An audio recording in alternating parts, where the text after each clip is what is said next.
അള്ളാന്റെ സ്വർഗത്തിലേക്ക് പോകാനുള്ള ഒരു എളുപ്പവഴി പറഞ്ഞു തരട്ടെ. സഹാബത്ത് ചോദിക്കുന്നു, ബലാ യാ റസൂലല്ലാഹ്, അല്ലാഹുവിന്റെ പ്രവാചകരെ അവിടെ നിന്ന് പറഞ്ഞു തന്നാലും. നബി തങ്ങൾ സ്വർഗത്തിലേക്ക് പോകാനുള്ള എളുപ്പവഴിയായി തന്റെ സ്വഹാബത്തിനോട് പറഞ്ഞു കൊടുത്തത് എന്തെന്നറിയുമോ?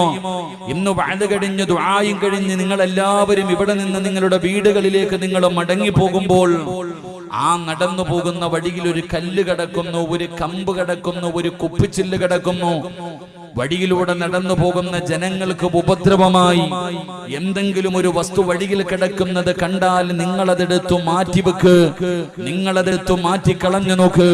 നിങ്ങൾക്ക് എളുപ്പത്തിൽ സ്വർഗത്തിലേക്ക് കടന്നു പോകാൻ കഴിയുമെന്ന് ആദരവായ പ്രവാചകൻ നബി മുഹമ്മദ് മുസ്തഫ സല്ലല്ലാഹു അലൈഹി വസല്ലമ തങ്ങൾ പറയുന്നു, വഴിയിൽ കിടക്കുന്ന ജനങ്ങൾക്ക് ഉപദ്രവമായി കിടക്കുന്ന വസ്തുക്കൾ എടുത്തു മാറ്റിയാൽ നിങ്ങൾക്ക് സ്വർഗത്തിലേക്ക് പെട്ടെന്ന് പോകാൻ